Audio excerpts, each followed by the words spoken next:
From the Aishin Broadcast Studio, it's Wash Talk.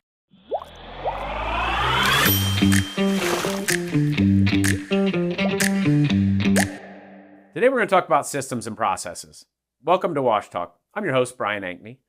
Today our guest is Jason VanDerMark from WashStacks. Welcome, Jason. Thanks. Appreciate it, Brian. We're really excited to have you here, and I'd like to start with a little bit about systems and processes. Tell me why they're so important. Sure. So a lot of times people get into the industry, it might not be the first time they've done car washing, and if so, then they already know how to do everything. The problem is, can they consistently repeat that? And I think one of the best examples of great systems and processes, and even taking it a step further and going procedures, which are the individual tasks that make up a process, if you will, is like McDonald's. You go into McDonald's, you get a consistent burger every single time, right? That was the whole thing. That was what revolutionized fast food. The whole concept of fast food is making it to where every burger's the same. Well, every time someone comes through one of our washes, they should have the same experience. They should see the same smiling faces. They should see the same uniform. They should see the same looking building. And more importantly, they should have the same product. The whole concept of that is creating things. The systems are all around what you're trying to accomplish. Let's just say you're trying to make a clean vehicle. That now, let's create processes that are all of the collection of things that are necessary to get to that same end goal of creating that clean, shiny, dry vehicle. And then the individual procedures are what the individual tasks are that accomplish that. And so what you have in the industry is you have some people that are coming into the industry now that are seeing car washing as a second career. Mm-hmm. They came in it as a retired dentist or a doctor, or they had always wanted to be in car washing, but they had some other thing that kept them from this great thing that we all know and love. But then they come to the industry and they find wonderful manufacturers of equipment and, chemical providers and, people that make fantastic cloth and everything. And those folks are great at selling those things. They will help you get a building built. They will help you get equipment installed. They will help you get your chemicals set up correctly. But at the end of the day, they're all going to go home and you have to know how to run your wash. Mm-hmm. How you operate your business is up to you. Now, they want you to be successful. I'm not saying that it's, a situation where your chemical, provider is going to provide you no knowledge whatsoever. They want to help out, but day in and day out, you're expected to operate your business. Mm-hmm. And if you've never operated a car wash, how do you know how to do it the right way? How do you know how to do it a way that's going to end up being consistent? And so the concept here is, for a lot of people that are even coming at car washing from a blue collar, standpoint, which are people who came at it from already working inside the car wash industry. Say, for example, it was your first job in high school or college, and then ultimately you ended up making a career out of car washing. You've kind of just learned everything as you went. But now let's say, for example, you even moved into this situation where you're going to be running your own first car wash for the first time. You are going to want to ensure that you don't have to do all those things. You want to be able to hire people and train them to do all those things that you learned. Mm-hmm. And you might not have realized it, but the whole concept of ensuring that you can pass all that information on to someone else consistently is systems, processes, and procedures. And so, one of the things that our product does is reinforces those great behaviors. If you have an idea of how you want your wash to run, we have a product that will help you ensure that those things are done. Mm-hmm. So it's not training. Training isn't what our platform does, but there's day in and day out parts of the car wash operations that are not involved in the direct process of ensuring that the vehicle is directly cleaned, right? For example, you have to do personnel reviews for people. You have to create opening and closing checklists so that you can ensure that everything, you've turned on the water, you've ensured that your RO system is working, your reclaim is working, you have hydraulics that are ready to go, you have power, you have your point of sale is, ready and is connected to your processing company. All of that has to be recorded, and it has to be done the same way every single day. Mm-hmm. And if it's not done the same way every single day, then you're going to provide an inconsistent product, or you're going to provide an inconsistent work experience for the people that are working for you. And at the end of the day, inconsistency is the enemy of everything we're trying to do across the whole industry, I'd say. That's really interesting. It's something that parents see, and anybody that's ever employed people sees is a lot of times in our mind, or you're in my mind, if we've had similar past experiences, things that look simple and things that you just think that it has to be done that way are very apparent to us. But as somebody who doesn't have the experience, like you gave the example of somebody who came up through their life working in a car wash and eventually gets into a role where they own a car wash. Well, when they walk in the door, there's all those things that just seem like, well, that's just how we do it. Mm-hmm. Well, if somebody's never done it, they don't know just how we do it, right? And so it's really important to document the things that you might think aren't necessary to document in order to help that person who has no experience to be able to deliver consistently, right? Absolutely. And so that's, there's a really good book by a guy named Michael Gerber, which is called The E-Myth. And the E-Myth is the concept of, it follows a simple premise of Mary the baker, as an example. And she worked in a bakery. And she's like, hey, I'm going to start my own bakery. And I can do it better than my boss did. And so she comes over, and when she tries to hire people, she just expects them to know what needs doing. Mm-hmm. But they don't have that information. So she has to take on all these tasks herself. Well, systems are where she is able to take individual pieces of what she does and move them into documented process, and then a series of processes that make up that system, and then the procedures that fill each of those processes. And ultimately, she's able to train other people to do her work so that she doesn't have to do every single task herself. And I think that's a big part of what can limit a small operator's ability to scale, is they'll feel they have to do everything themselves. Mm-hmm. I've seen operators that will have 2 or 3 sites, and they're at all 3 locations every day.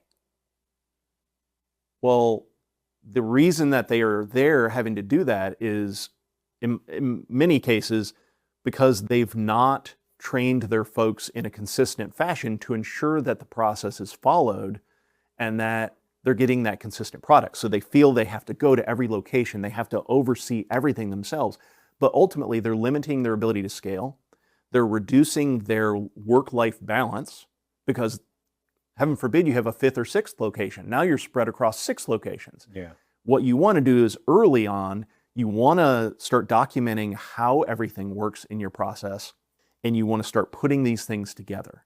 And then you want to use software where possible to reinforce those behaviors so that you can, instead of having to move between multiple locations every single day, you can just open up your phone from a beach somewhere, or you can open up your computer from your office and you can see the state of your washes. You can ensure that things are being followed. You can look at deposits. You can check everything that your employees are supposed to be doing to ensure that you are putting out a good product without having to, get a few more grays, hairs, and, at the same time, allow you to scale comfortably.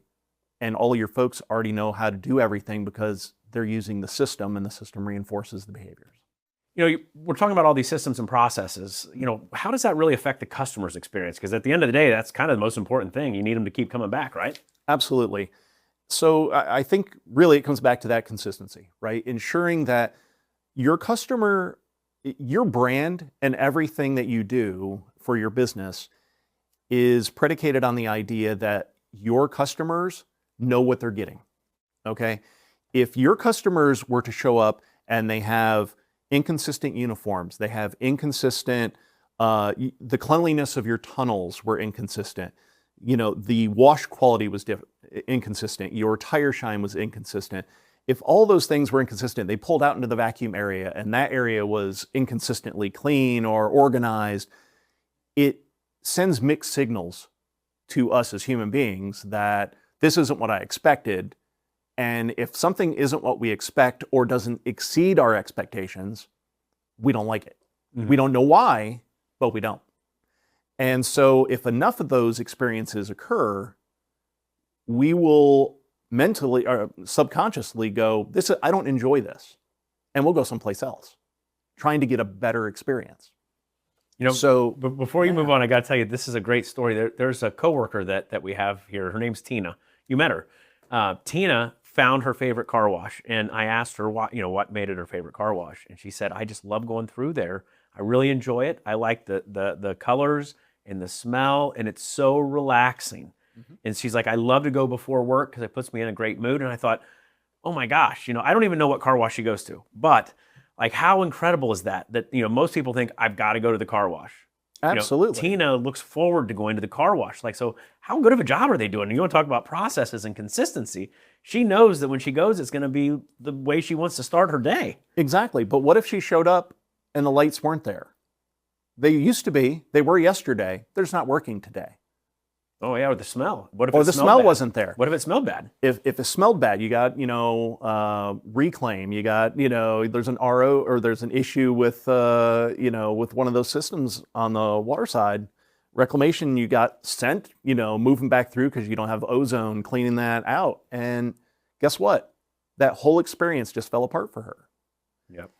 And what prevents that from happening is happening across car wash chains around the world, is a consistent application of process and procedure in the form of essentially systems, right?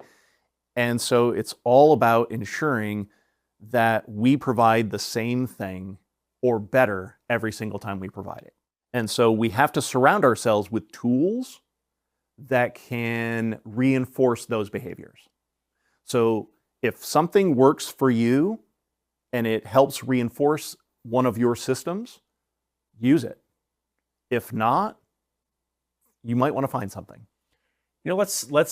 I mean, we hadn't planned on doing this, but let's dive into this a little bit. I think this will be fun. Sure. Let's give an example of like just a single process, and then let's go through an exercise of documenting it together. I think that'd be good for the audience. Just pick anything, like opening in the morning or cleaning up at night, or sure. Just pick one, and let's go through how you would document it. I find the easiest thing, let's just say we're going to open a wash. Yep. First thing you're going to do, the easiest thing to do is to have a pad of paper with you. So you're walking through your tunnel, for example. Let's say, for example, one of the first things you're going to do is wet down. Well, before you do your wet down, you're going to check for any leaks from hydraulics if you happen to have them in your tunnels, right? So you're going to go around any place that you might have hydraulics. You're going to look at that. Well, every time you perform a task, as soon as you finish that task, write it down. So when you finish doing all of your opening procedures and you've unlocked the doors, you've opened the doors, you've enabled your point of sale systems, you've put cash in the drawer if your site does that, and you are done. You are ready for the first guest to come rolling through.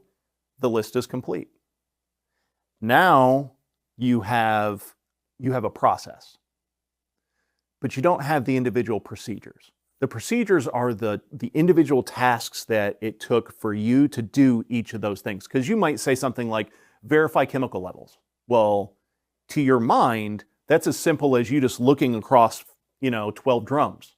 The actual task you have to remember when you are doing a procedure is, can this person who's never worked in a car wash before now follow what you've written and do the exact same thing with the same result? If you just said, verify chemical levels, and you pass that off to Kim, who's never worked in a car wash in her life, Kim doesn't know what she's looking for. Yeah. How many gallons should there be of each chemical? What if there's a leak? What if there's, so it starts to become this, I don't know if you remember them, they had these choose your own adventure books. It starts to become this choose your own adventure book. If this is wrong, do that. And so, but you got to start with the basics, which is, okay, you built that process, that opening procedure, if you will. which I'm using the two terms interchangeably, even though they are a little different. The procedure is made up of processes, which is true. Each of those things that were in that list was a process. Okay, verify chemical levels. That is a process. The tasks underneath it are the procedures. But you need to document the procedure. How do you tell Kim to verify the chemical levels? I mean, maybe a good way to do that, it would be that you take Kim in there and whatever it requires, whatever you're required to tell her for her to understand how to do it, now you've defined your procedure. Exactly. And so you do that for every single part of your operations, starting with little things. I mean, again, how are you going to eat this elephant? One spoon at a time, right? So the act of taking bites of this elephant are done through doing your job throughout the day and at every opportunity, writing down those things that you do. And it even goes further than just the normal things you would think on. How do you answer the phone? Okay, you say certain things. Guess what? You saying, welcome to Sparkle Wash Express. This is Joey. How can I be of help? That is a procedure, a process, and part of your system of providing that consistent product for your guests. Presented from the Ishin Broadcast Studio at Babcock's Media. So you basically take each of the things that you do in the day, and you document the things that you're doing, and then you go back and you define how to do those things to where somebody that's never done it before, without you in the room, can read it and understand how to do it. Yes, and you want to test that theory out, right? You might think that you've written this foolproof methodology for accomplishing a thing. So one of the easiest things to do is to take somebody who's never done a task before. So it's obviously really easy when it's someone new to your organization, and saying, hey, I'd like you to do this. Please follow this, and let's see how it goes. And you can even just sit back and be like, hey, I know this is going to be stressful but this is there's no wrong that you can do here. We're trying to improve this process. So they go through, they do the tasks, and if they go, oh, they missed this step. Well, they miss a step because you miss a step. Yeah. And so it allows you to continually refine the process. You really want to continually do that. The best people to refine process are the people closest to the task, right? I can sit in an office and I can come up with base procedures based on how I did things. But day in and day out, if Kim or Joey are doing the actual tasks, they're going to be the ones that are going to notice, we do this, but this is kind of a waste of time. We could actually just go and check this little, meter over here, and it would tell us this information. And we wouldn't have to go and do these other things where we got to pull a graduated cylinder out or whatever. And so it doesn't matter what that is. You got to be open to process improvement, and also realize that just because you're the one that documented it, you have to realize that it can always be better. Now, we've talked a lot about getting the owner of 3 or 5 or however many locations kind of to not be there day to day. So once somebody has it, like let's say that you and I own a couple of car washes, and we've defined our processes and they're working, and you're on the beach and I'm fishing. And how frequently do we need to come back and I guess test our assumptions? Like how often do we have to revisit those processes and make sure that they are still what we thought they were? I would say at least yearly at a minimum. So once you've done all the hard lifting and you've got everything written and you've got everybody doing the consistent things, you want to check, like you said, against those things at least once a year. But truthfully, you should be doing it quarterly. You can have people that work for you do that. So you can have your managers, hey, go through this process with our folks. Look at it yourself. Is there anything on here that we did not include? Is there anything we should no longer be doing? Because a lot of times what will end up happening is you won't realize it, but something will have changed in your system, unbeknownst to you. And as such, your folks went to do something else.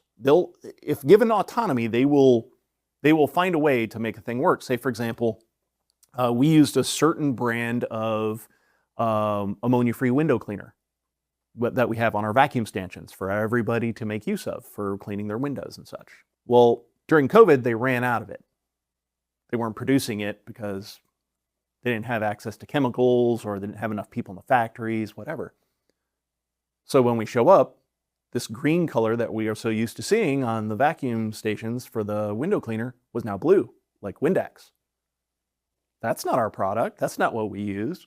Nobody told us that it wasn't available, but they went ahead and substituted something else. Obviously, they needed to do that. Yeah. But now the process for reordering that has changed. Has changed, yeah. Right? Guess what else has changed? The price. The price has changed. Your SDS sheets have changed, which I'm saying sheets twice there. Your safety data sheets have changed.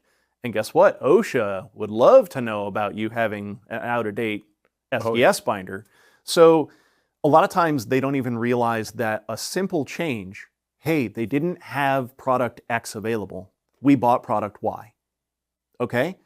There should be a process for buying product Y as a substitute for product X. And it should also include getting the SDS sheet and ensuring it's in the binder. Mm-hmm. Right? And if it's a permanent change, reviewing that binder and removing old ones. First thing your OSHA person's going to do, they're going to come on site and they're going to say, show me your SDS binder. Yeah. And if people, A, don't know where it is, bad news bears for you. And B, if they can grab something randomly off one of your shelves and it's not in there, yeah, you're in trouble. You're in real trouble. So again, people just don't realize that every single thing, including something as mundane as buying a different, Goo Gone substitute. Maybe it's Goof Off. Maybe it's, Sticker Be Gone. I don't know. Adhesive Go Away.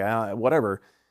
Just buying that, you now have a different product, and there should have been a procedure on how to actually introduce something new into your tunnel. Yeah. Well, I mean, I imagine that probably happens on a lot of different fronts. I mean, we talked about how technology a little bit. I mean, car wash industry definitely was a little behind a lot of the other industries that we work in here at Babcock's, but it's catching up. I mean, there's a lot of new technology coming in, and it's a great benefit. All the doctors and dentists and other people that are bringing second careers, that you mentioned earlier, they're also bringing their knowledge and expectation for technology, which is creating this really kind of renaissance in the car wash space right now of technology. So your technology is going to change more than once a year.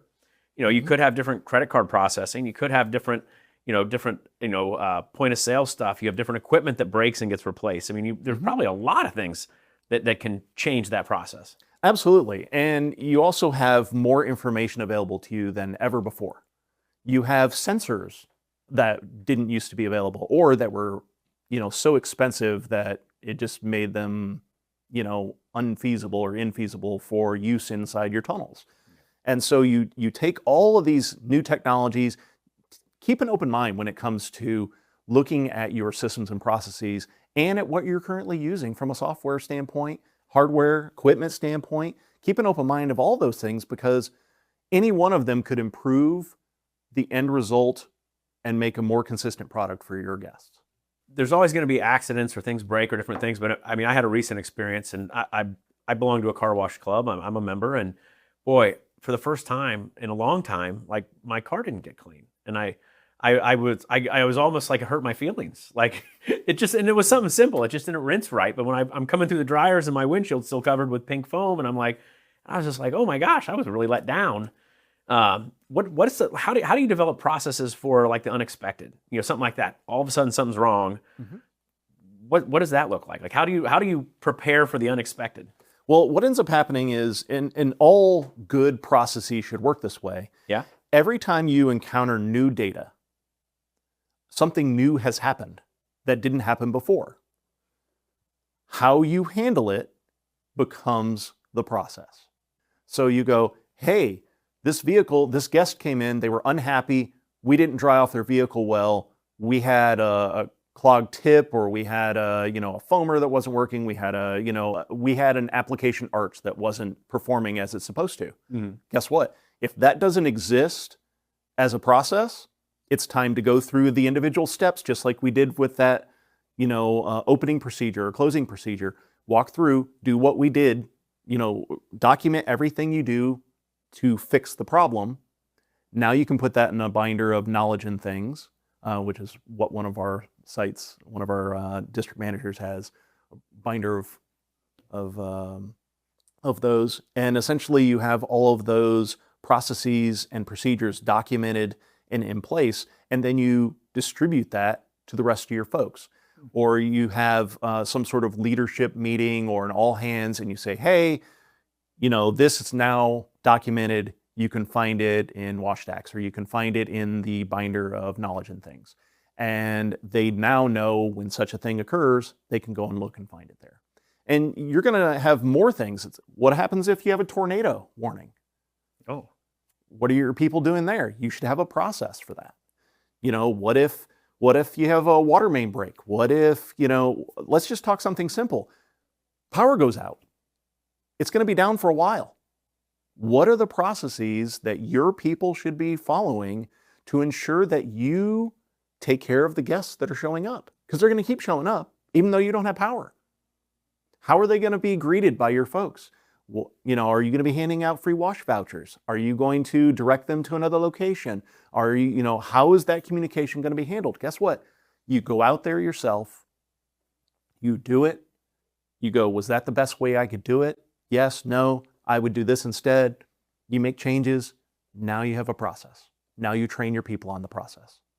I was going to ask you about that, but I guess you kind of covered it. There's like, how does this work with customers? So you got a customer that is really, really upset and you hadn't done anything wrong. And that's a really hard thing for a lot of young people to deal with. Customers that are irate and you don't have, a clear reason because maybe you didn't do anything wrong. Is that something you would also kind of document so you can give them, here's I guess, the path to overcome that problem? Absolutely. Every situation, in a lot of cases, you'll have like young folks right out of maybe even high schoolers.